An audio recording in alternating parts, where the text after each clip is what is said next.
तो है गाइस, तो कैसे हो आप सब? व्हाट्सअप गाइस, तो आए हैं एक नई वीडियो के साथ। आज कराने जा रहे हैं अपन HF डीलक्स की सर्विस। और आए हैं हम सर्विस सेंटर रखी भाई के यहाँ पे। तो अपनी गाड़ी ये है और इसकी सर्विस होगी अब। तो गाइस क्या क्या चेंज होता है, क्या क्या करवाते हैं, अब देखते हैं।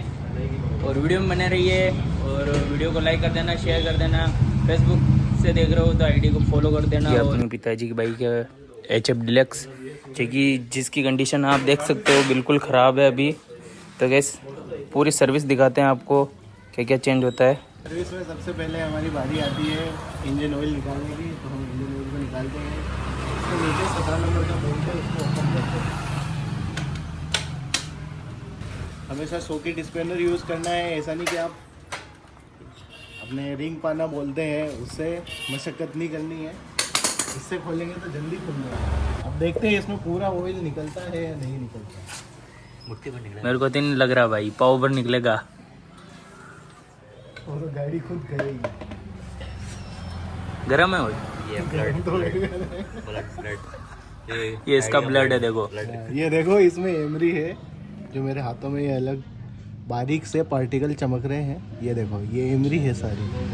तो इसका मतलब हमारे इंजन में कुछ पार्ट ऐसे होंगे जिनकी घिसावट हो रही है धीरे धीरे। ये देखो ये सारे पार्ट एल्यूमिनियम के, मेटल के हैं ये। तो ऐसे हाथ में लेके चेक भी करना है। ऐसा नहीं है कि हाथ गंदा हो गया तो बस कपड़े से पोंछ लेना है। हमारा ऑयल लगभग 900 ml इस बाइक में आता है। तो लगभग हम मान सकते हैं आधा लीटर या 600 ml इसमें से निकला है। कि बूंद आती रहेगी तब तक हम काम करते हैं एयर फिल्टर का। तो एयर फिल्टर को हम कैसे खोलेंगे, तो 10 की टी लेनी है और ये बोल्ट खोलना है। हमारा साइड पैनल का बोल्ट खुल चुका है। ये हमारा पैनल ओपन हो चुका है। पानी आती है एयर फिल्टर को। ये 5 स्क्रू है, 1 2 3 4 5। तो इनको ओपन करना है। तो नॉर्मल पेचकस से ये ओपन नहीं होंगे, तो इसके लिए स्पेशल स्क्रू ड्राइवर लाना पड़ेगा। स्पेशल स्क्रू ड्राइवर करते हैं कोशिश। तो ये टूटेगा, इसमें ज़्यादा जोर नहीं आजमाते, ये खोलते हैं। हाँ, तो ये आसानी से खुल चुका है। जैसा कि आप स्क्रू की हालत देख ही पा रहे हैं, जंग लगा हुआ है। और खोलते टाइम भी कैसी आवाज़ आई थी आपको पता है। तो इससे ये साबित होता है पहले किसी ने इसका एयर फिल्टर नहीं खोला है। तो अब देखते हैं अंदर एयर फिल्टर की हालत कैसी होगी। मुझे लग रहा है शायद तक मुझे नया डालना पड़ेगा, देखते हैं। हाँ, तो एयर फिल्टर का कवर खुल चुका है और एयर फिल्टर की कंडीशन आप देखो।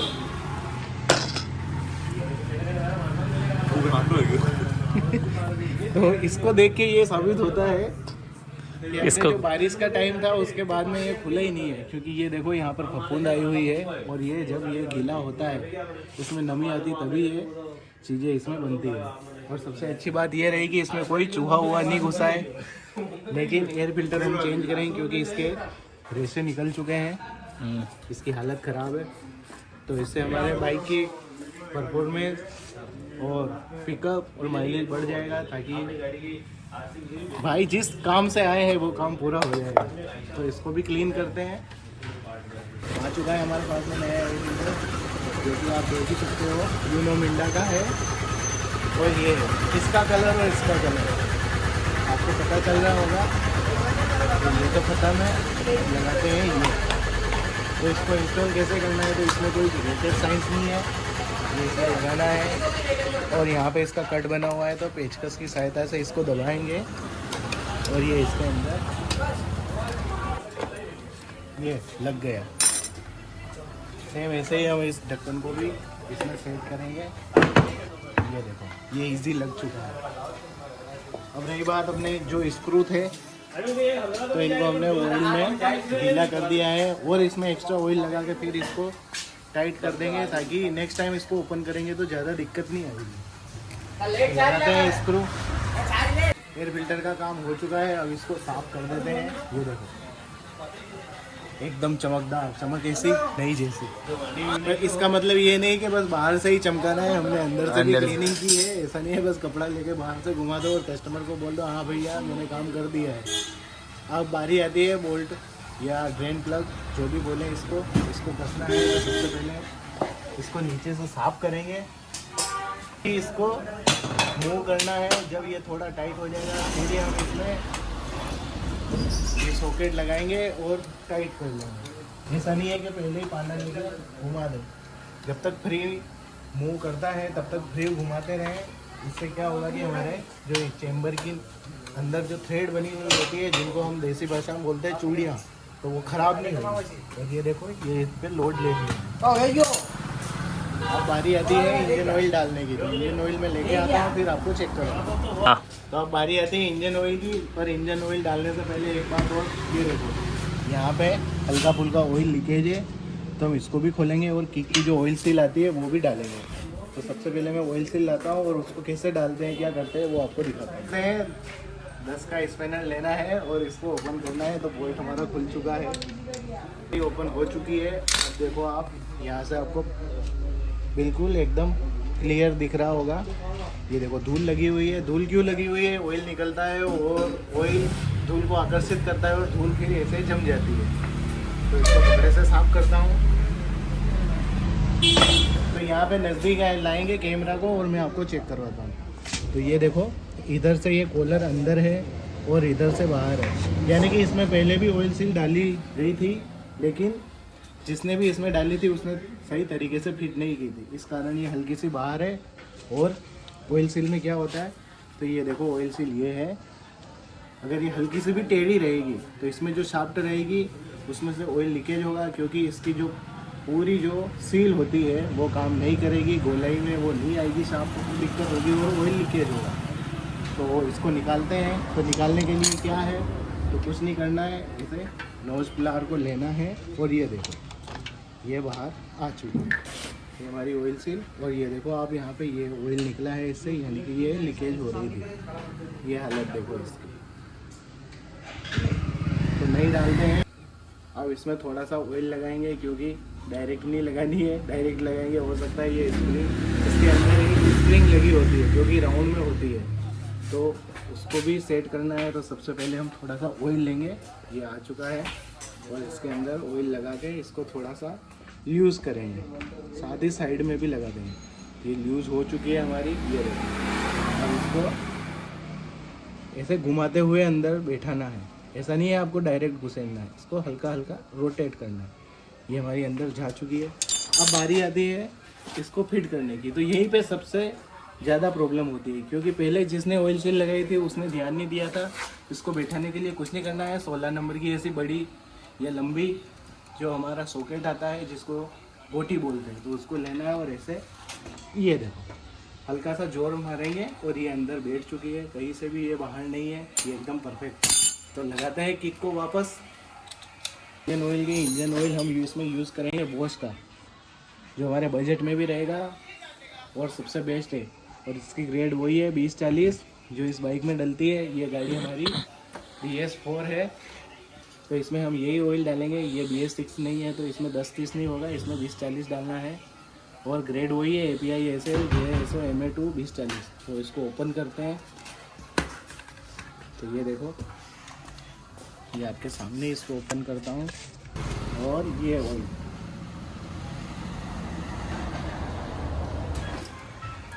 तो ऑयल हमने इसमें फिल कर दिया है और कीप को भी अलग कर दिया है। अब देखते हैं ये ऑयल यहाँ तक आना चाहिए। तो सबसे पहले इसको टाइट करते हैं, इसको भी हल्के हाथ से पहले टाइट करना है, फिर वही प्रक्रिया, कपड़ा लेना है और कस्टमर की शिकायत ये भी थी, सुबह सुबह यह स्टार्ट होने में दिक्कत देती थी। तो आप प्लग देखो, ये नया प्लग है और ये पुराना, इसकी टिप देखो और इसकी टिप देखो, तो आपको साफ पता चल रहा होगा ये जो इलेक्ट्रोड है इसका शॉर्ट हो चुका है। और ये नया है और ये भी चैम्पियन है और ये भी चैम्पियन है। तो इसको लगाते हैं। तो हमने फाइनली प्लग को इसमें लॉक कर दिया है और इस पर हल्के हाथ से ही लोड लिया है। ऐसा नहीं है कि बस बढ़िया तबीयत से जोड़ लगा दिया है, ताकि कभी कोई दिक्कत हो तो खोले तो उसके घर माथे आ जाए कि भाई खोला और प्लग हाथ में। तो ऐसे भी टाइट नहीं करना है, नॉर्मल टाइट करना है। तो हमारी सुबह स्टार्ट होने की समस्या लगभग यूँ समझिए 99% तो सोल्व हो चुकी है। 1% में हमारा कार्बोरेटर बचता है, तो वो भी हम क्लीन कर देंगे या उसकी सेटिंग करेंगे, ट्यूनिंग करेंगे। और एयर फिल्टर नया डाल ही दिया है। अब बारी आती है बाइक के पहियों की। तो सबसे पहले फ्रंट व्हील ओपन करते हैं, देखते हैं उसकी क्या कंडीशन है। तो जैसे ही हमने इसको गलती से टच किया, पता चला ये भी टूट रहा है। ये देखो, ये ऐसे लगा हुआ था, हमने इसको टच किया और ये पता चला टूटा हुआ है, तो हम ये भी नया डालेंगे। तो जो बेसिक चेकअप है वो बाइक के हमें करना ही चाहिए। जैसे ये लीवर हो गया, आगे का लीवर हमारा सही है, पर इसको हमने गलती से टच किया है, तो हमारी गलती से हमें पता चल चुका है, तो हम गलती को सुधार लेंगे और ये नया डाल लेंगे। तो बारी आती है हमारे फ्रंट व्हील को ओपन करने की। तो इसमें वही प्रॉब्लम थी जो बाइक की पहली बाइक हमारे पास में आई थी NS 125, वही उल्टा जुगाड़। ये देखो, एक्सल को इधर से घुसाया गया है और इस साइड हमारी नट कस दी गई है। तो होना ये चाहिए कि इसको ऐसे लगाना है, ताकि लगभग सभी का राइट हैंड ही चलता है, तो इससे ओपन करने में दिक्कत नहीं आती है। लेकिन इसमें उल्टा किया है, तो अब हम सुधारेंगे इस गलती को भी। ये हमारी बाइक में 2 गलतियाँ थी। एक तो लीवर को, ये अपना क्लच लीवर टूटा हुआ था, सेकंड ये। तो सुधारते हैं, करते हैं काम। इसको देखने के बाद भी यही लग रहा है, इसको भी कभी ओपन नहीं किया गया है। ये देखो, ये यहाँ पे जंग लगा हुआ है, तो हमें इसको भी क्लीन करना है। व्हील हमारा ओपन हो चुका है, तो ये हालत है। ब्रेक शू इस गाड़ी के साथ के ही है, क्योंकि ये भी गाड़ी BS4 है और इसमें लिखा हुआ है 1920। तो हमारी गाड़ी के साथ के ही ब्रेक शू है, हीरो लिखा हुआ है इन पे। और बेरिंग ये दिख ऐसे रहे हैं क्योंकि इनको टाइम पर ग्रीस नहीं किया गया है, लेकिन ये बेरिंग सही है। ये बेरिंग भी देखो एकदम परफेक्ट है। तो इनको ग्रीस करेंगे, साथ ही ड्रम को एमरी पेपर की सहायता से क्लीन कर लेंगे। और ब्रेक शू लगभग ठीक है, तो इनको भी हम एमरी पेपर की सहायता से क्लीन कर लेंगे। और अगर इसमें स्पीडोमीटर काम नहीं कर रहा है, तो अगर ये भी चलाना होगा, तो हम कस्टमर का कंसर्न लेंगे कि ये भी चालू करने हैं या नहीं करने। तो पहले काम ये करते हैं, ये सील निकालते हैं और बेरिंग में ग्रीस भरते हैं। कि आ चुके हैं हम अपना हथियार, अब ओपन करते हैं। तो ये बेरिंग की सील ऐसे रखेंगे, और आपको पता होगा कि इसमें बॉल्स होती है, बॉल बेरिंग बोलते हैं। तो जहाँ पर ये केज बना हुआ है और इसके बीच में जो गैप है, यहाँ से ये निकलेगा। अब आप सोच रहे होंगे कि भाई जब आप ऐसे ग्रीस निकाल रहे हो तो बेरिंग को बाहर निकाल के काम कर लो, पर हमारा मानना है जब इसमें प्रॉब्लम नहीं है, ये देखो, तो हम इसको क्यों बाहर निकालें? क्योंकि जितनी बार हम बेरिंग को बाहर निकालेंगे, ठोकेंगे, तो हमारी ये जो एलो व्हील की सीट होती है बेरिंग की, वो ख़राब होगी। तो ये ख़राब होगी, फिर बेरिंग लूज़ रहेगा, फिर वही प्रॉब्लम आएगी। हमारे भैया आएंगे हमारे पास में कि मैं गाड़ी जब चलाता हूँ तो आगे से खट आवाज़ आती है, या ऐसे लहरा रही है, सांप के जैसे लहराएगी। तो ये काम हमें नहीं करना है। अगर काम बाहर से ही हो रहा है तो हम क्यों अंदर हाथ घुसाएं? तो बाहर से कर लेते हैं, तो लगाते हैं इसमें ग्रीस। तो साथ ही इस ऑयल सील को भी हम क्लीन करेंगे। ये देखो, ये गंदी है, अब ये कैसे निकलेगी आपके सामने सब रहेगा। तो करते हैं सबसे पहले इसी को क्लीन। तो ये क्लीन हो चुकी है, और इस पर HRS का लगा हुआ है। ये कंपनी चाहे कोई भी हो, उससे कोई फ़र्क नहीं पड़ता है, वैसे होना ये चाहिए NBC या ARB के। लेकिन इसमें ये सही है, तो हम क्यों फालतू डिस्कस करें। तो हम इसमें ग्रीस भरते हैं, जब इनमें दिक्कत आएगी तो हम नहीं डालेंगे। तो ग्रीस लगाते हैं, प्रेस करना है ताकि अंदर तक फैल जाए। और इस चीज़ में कंजूसी नहीं करनी है, क्योंकि जो बचा हुआ ग्रीस होगा वो वैसे ही बाहर आएगा। तो हम इसको वापस से अपना ग्रीस का जो डिब्बा है उसमें हम भर लेंगे। तो ये हमारा ग्रीस इसमें अप्लाई हो चुका है, लगाते हैं। ये हमारी बेरिंग की सील लग चुकी है, और ये एक्स्ट्रा जो ग्रीस है इसको भी हम क्लीन कर लेते हैं। नेक्स्ट इस पे चलते हैं, इस पे काम करते हैं। तो सबसे पहले इसको क्लीन करते हैं। ये हमारा एक्सेल क्लीन हो चुका है, अब आपको चमक दिख रही होगी, तो इसको भी हमने चमका दिया है। अब बारी आती है ब्रेक शू को चमकाने की, तो इनको भी हम चमकाते हैं। एमरी पेपर लेना है और इसको घिसना है, क्योंकि इस पर पॉलिश जो है वो साफ हो जानी चाहिए। और ब्रेक शू को क्लीन करने का मेन हमारा कारण ये था, मोटिव ये था कि हम ब्रेक लगाते थे तो इसमें आवाज़ आती थी। क्योंकि आपको पता होगा, जब ब्रेक शू या ब्रेक पैड गीले हो जाते हैं और सूख जाते हैं तो उन पर पॉलिश आ जाती है, और जब भी हम ब्रेक अप्लाई करती है तो आवाज़ आती है। तो उस आवाज़ को ख़त्म करना है, तो ये काम हमें करना है। तो ये देखो, ये पॉलिश हट चुकी है। सेम ऐसा ही हमें इस वाले पर भी अप्लाई करना है। तो हमारा ये ब्रेक शू भी क्लीन हो चुका है, ये भी और ये भी। तो ब्रेक शू क्लीन हो चुके हैं। और ये हमारे मीटर वर्म तो एकदम परफेक्ट हैं, पर इसमें जो ये बड़ा गियर है ये सही है, लेकिन वो छोटा वाला ख़राब है। तो देखते हैं हम इनको चालू करें या नहीं करें। अब बारी आती है व्हील को लॉक करने की। तो हमारा लास्ट ये ऑयल या डस्ट कवर बच गया था, इसको भी लगाते हैं। तो ये हमारी बेयरिंग की सुरक्षा करता है, जिससे कि इसमें डस्ट ना जाए कोई भी फीचर। अब फिट करते हैं व्हील को। तो जैसा कि मैंने बोला था कि एक्सल पहले इधर से था, अब हम इसको इधर से लगाते हैं। जो ओरिजिनल फिटिंग होनी चाहिए वही फिटिंग हम इसमें करेंगे। ग्रीस लगाने का ये फ़ायदा हुआ, ये इजी, ये देखो मैं हाथ से मार रहा हूँ और अंदर जा रहा है ये। तो इसलिए घिसना रहता है और ग्रीस लगाना रहता है। तो ग्रीस को यहाँ पे लगा देते हैं और ये नट को लॉक करते हैं। ये 19 नंबर की नट है, तो इसको लॉक करते हैं। तो अब बारी आती है हमारे रियर व्हील की। तो रियर व्हील में जैसा कि हमारे भैया ने बोला था, इसमें आवाज़ आ रही थी और इसमें हल्की सी प्ले भी है। तो हम इसमें बेयरिंग चेक करेंगे, अगर बेयरिंग ख़राब होंगे तो नहीं डालेंगे। तो जैसा कि हमें यहाँ से तो लग रहा है कि इसमें बेयरिंग ख़राब है, तो ओपन करते हैं फिर चेक करते हैं। तो बारी आती है रियर व्हील को ओपन करने की। तो जैसा कि ये हमारा 14 mm का है, तो हमें ऐसे लंबा सॉकेट लेना है और इसको मशीन से ओपन करेंगे, क्योंकि यहाँ पर मेहनत ज़्यादा है। ठीक है, ये देखिए इस बेयरिंग में प्ले है, साथ ही इसको भी चेक करते हैं। इसमें भी है हल्की फुल्की, तो इनको निकालेंगे और नए। और सेकंड चीज़ ये देखो, ब्रेक शू पर किसी ने ध्यान नहीं दिया था, नहीं क्लीन किया। ये देखो ये सारा मटेरियल ब्रेक शू का है।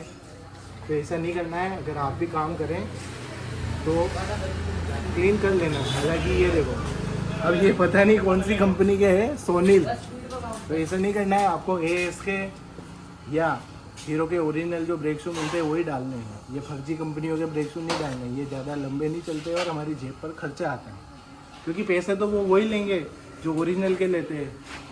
तो हमें ओरिजिनल डलवाने हैं, इनको क्लीन करेंगे और जब ये ख़राब होंगे तब इनको भी नया डाल देंगे। और जैसा कि फ्रंट व्हील में मैंने आपको चेक करवाया था, ब्रेक शू पर 19-20 लिखा हुआ था और इस पर लिखा हुआ है 21। ये नए डाले हुए हैं, लेकिन ब्रांडेड डालने हैं। तो इनको भी क्लीन करते हैं, बेयरिंग का काम करते हैं। तो बेयरिंग पे चलते हैं। तो हमारे स्पेशल टूल आ चुके हैं बेयरिंग को निकालने के लिए। तो बेयरिंग को निकालते हैं।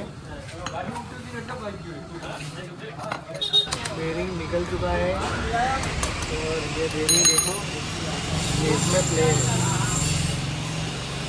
ये आउटर कॉलर बिल्कुल हिल रही है। ऐसे ही सेकंड बेयरिंग को भी निकालते हैं। और ये देखो इसमें भी प्ले है।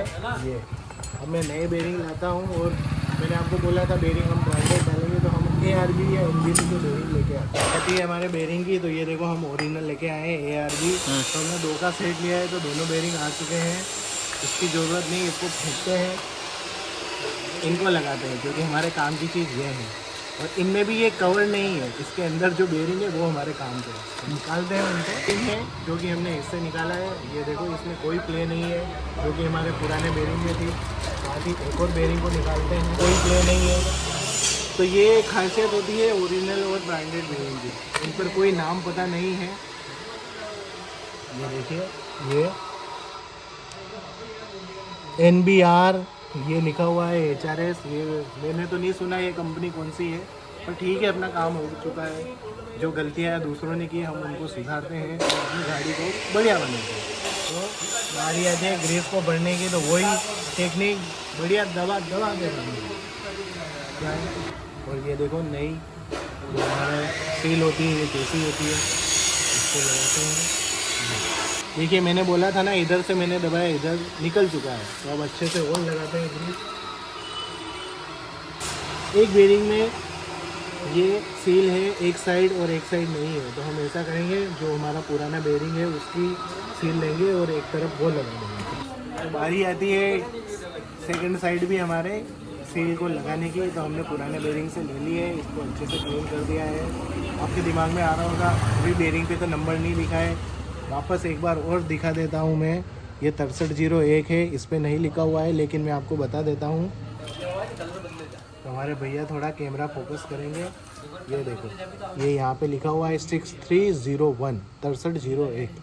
तो इस नाम से ही बेरिंग आते हैं। अब लगाते हैं इसमें इस सील को। और ये देखो, ग्रीस इतना भरना है कि ये देखो ये बाहर निकल रहा है। इसी तरीके से ग्रीस डालना है। तो ये हमारी लग चुकी है। ऐसे ही इसमें भी लगाते हैं। ये हमारा बेरिंग ओके रिपोर्ट है। इसका सॉकेट स्पिनर लेना है, गोटी लेनी है और इसको इनर कॉलर और आउटर कॉलर दोनों पे इसको साथ में रखना है। ऐसा नहीं है कि बीच में रख के ठोक दें, तो ऐसे रखती है और मारनी है। लग चुका है। अब बारी आती है सेकंड बेरिंग को लगाने। तो उससे पहले हमें ये स्पेसर अंदर डालना है। तो ये इसको अंदर डालते हैं। ये हमारा अंदर जा चुका है। अब बेरिंग को लगाते हैं। तो बेरिंग को क्लीन कर लेते हैं ताकि कंकड़ पत्थर अंदर नहीं जाए। तो ये क्लीन हो चुका है। ये इसको बिठाते हैं और हल्की हल्की इसको मारते हैं। हमारा काम कंप्लीट है।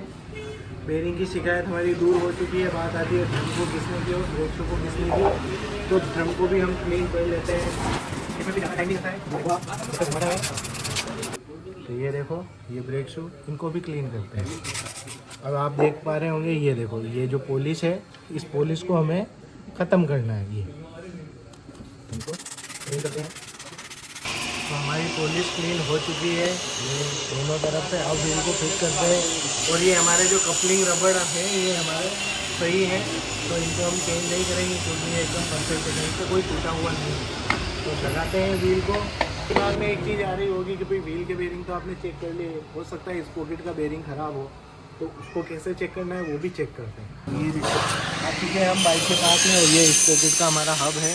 अब हम इसको जब हिला रहे हैं तो इसमें कोई प्ले नहीं है। जैसी प्ले हमारे व्हील में थी इसमें वो प्ले नहीं है। तो हमारा ये बेरिंग भी ओके है। और साथ ही आपको ये थोड़े नए नए दिख रहे होंगे इस पॉकेट, तो ये हमारे नए डले हुए हैं। हमारे भैया ने ये इस पॉकेट तो नए डलवा लिए थे। बस इनका जो काम था बाइक का मेजर काम वो हम कर रहे हैं। तो फिट करते हैं व्हील को। अब बारी आती है व्हील को लॉक करने की। पर व्हील को लॉक करने से पहले ये जो हमारी चेन है ये थोड़ी ज़्यादा लूज़ है। ये देखो आप, बिल्कुल ही लूज़ है। तो इसको हम टाइट करेंगे। तो टाइट कैसे करनी है, तो यहाँ पे लगेगा 21-23 का पाना। तो रिंग स्पिनर में लेके आता हूँ, इसको यूज़ करता हूँ। यहाँ पे 12-13 और 10-11 का फिक्स पाना लेना पड़ेगा, उसी से ये सेट होगी। तो मैं लेके आता हूँ। चेन को टाइट करते हैं। आ चुका है हमारा हथियार 21-23 का स्पिनर। ये देखो 23 लिखा हुआ है। ये 12 mm का स्पिनर है और इसको टाइट करते हैं।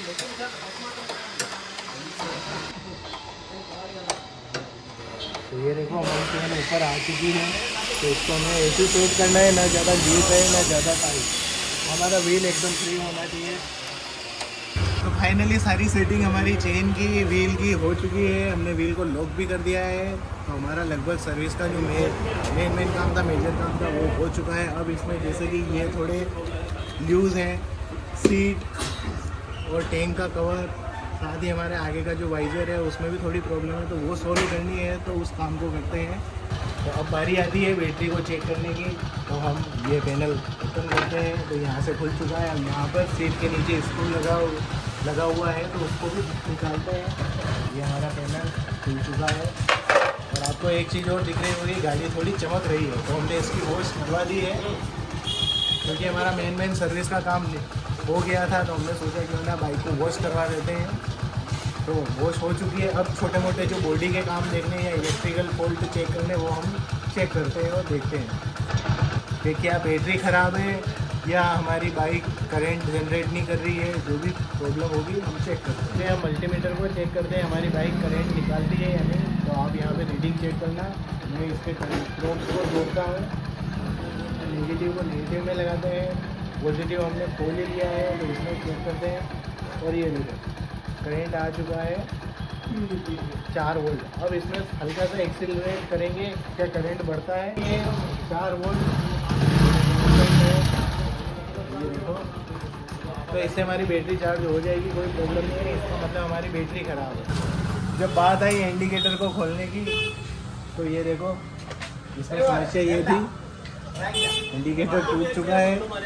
पर इसमें जो मेन इसकी असेंबली होती है, जो इसमें लगी होती है, वो इसके अंदर ही होती है। जाम थी तो इसको हमने गर्म भी किया और डस्ट क्लीनर से इसको पूरा नहला दिया है। तो अब जाके ये थोड़ा ओपन हुआ है, तो मैं आपको चेक करवाता हूँ। ये हालत है। तो इंडिकेटर खुल चुका है और मैंने आपको बताया था क्या मशक्क़त करनी पड़ी। आप इसकी हालत देखो, ये जंग लग के बिल्कुल ख़त्म हो चुका है और हमें बहुत मेहनत कर रहा है इसको, और हमारी मेहनत सफल हुई और ये खुल गया है। तो नया इंडिकेटर इंस्टॉल करते हैं, फिर इसकी वायरिंग करते हैं और देखते हैं क्या ये चलेगा या नहीं चलेगा। वायरिंग हमारी कंप्लीट हो चुकी है, इंडिकेटर हमारा जल चुका है, ये देखो ग्लो कर रहा है। तो इंडिकेटर रिवाइज हमें कोई प्रॉब्लम नहीं है। अब बात आती है हमारे ये जो टेल पैनल जो टूट रहे हैं, ये देखो यहाँ से ये टूटे हुए हैं, तो हम इसका भी जुगाड़ करते हैं, कुछ ना कुछ करते हैं। तो हमें याद आया हमारी ब्रेक लाइट भी नहीं जल रही है, तो खोलते हैं और चेक करते हैं क्या बल्ब ख़राब है। खोलते हैं इसको, और जब हमने बल्ब देखा तो ये देखो ये ख़राब हो चुका है, इसके दोनों पॉइंट ख़त्म हो चुके हैं। तो हमारे भैया के कंसर्न पर हम इसमें LED बल्ब डालेंगे ताकि ये करंट ज़्यादा नहीं खाए, क्योंकि ये जो हेलोजन बल्ब है ये ज़्यादा करंट कंज्यूम करता है। तो इसको हम हटाते हैं और LED बल्ब लगाते हैं। तो लेके आते हैं LED बल्ब। आ चुके LED बल्ब, अब कौन सा लगाना है ये भैया के ऊपर है, हम इसमें इंस्टॉल करते हैं। तो मुझे लगता है शायद वायरिंग में कोई फॉल्ट है, हो सकता है बल्ब भी ख़राब है, तो एक और चेक करते हैं। हमारा फॉल्ट वायरिंग में ही है, क्योंकि स्टार्ट होने के बाद में हेडलाइट के साथ में ये भी जलना चाहिए पार्किंग। तो वायरिंग चेक करते हैं। तो हमारे ये दोनों बल्ब तो नहीं लगेंगे इसमें, क्योंकि ब्रेक के स्विच इसमें ख़राब है और वो हमें नहीं मिल रहे हैं। तो हम इसमें हेलोजन बल्ब लगाएंगे और हेलोजन बल्ब लगाते ही आप देखो जल चुका है हमारा। तो ये हेलोजन बल्ब हमारा जल चुका है, तो हम इसी को फिट करते हैं और फाइनली ये टेल लाइट के कवर को भी लगाते हैं। तो ये सब लोग करता हूँ, फिर आपको लास्ट में टेल पैनल को कैसे क्या करना है वो मैं करता हूँ। तो जैसा कि बात हुई थी हमारे टेल पैनल को सेट करने की, तो वो हो चुके हैं। ये देखो कोई आवाज़ नहीं है, ना ही ये ज़्यादा हिल पा रहे हैं। तो समय की कमी के कारण हमने आपको पूरा डिटेल में नहीं बताया, पर हमने इसमें ज़्यादा कोई रॉकेट साइंस नहीं लगाए, छोटा मोटा जुगाड़ किया है, वो आप कर सकते हैं। क्योंकि अगर चीज़ आपको दिखेगी तो आप समझ जाओगे इसमें क्या करना है। सेकेंड चीज़ मैंने बोला था गलती सुधारनी है, तो ये गलती हमने सुधार ली है। ये क्लच का लीवर हमने न्यू डाल लिया है। और दूसरी गलती एक और थी एक्सल की, वो भी है। तीसरी गलती एक और थी हमारे वाइज़र की। तो ये वाइज़र पूरा हिल रहा था, तो इसमें हमने कार्ड नहीं है, रॉकेट साइंस है। उसको यूज़ करते हुए हमने हेडलाइट को ऐसा सेट किया है कि ये देखो अब हम इस हेडलाइट के सहारे बाइक को भी हिला सकते हैं। ये मजबूती है, ज़्यादा नहीं हिलाएंगे वापस टूट सकती है। तो ये देखो हेडलाइट भी फिक्स हो चुकी है, ये कंप्लीट हो चुका है। तो आज आपने जाना बाइक में कैसे क्या काम करना रहता है, कैसी सावधानी रखनी चाहिए, क्या गलती नहीं करनी चाहिए और क्या काम करना चाहिए। तो वो सारा आप अगर बाइक देखोगे तो कस्टमर के हिसाब से काम करना है। ऐसा भी नहीं है कि बस अपने हिसाब से ही करना है। अपने जो कस्टमर होता है उसके हिसाब से, उसके कंसर्न पे बाइक का काम होना है। तो ऐसे ही काम करते रहेंगे हम। और अगर और भी डिटेल में आपको कुछ देखना हो या किसी अन्य गाड़ी का वीडियो देखना हो तो आप कमेंट करना, वो वीडियो भी हम लेके आ जाएंगे। इसी के साथ समाप्त करते हैं आज का वीडियो यहीं पे। तो कैसे क्या सर्विस रही आप कमेंट करके बताना और हमारे चैनल को लाइक करना, शेयर करना और सब्सक्राइब करना। धन्यवाद।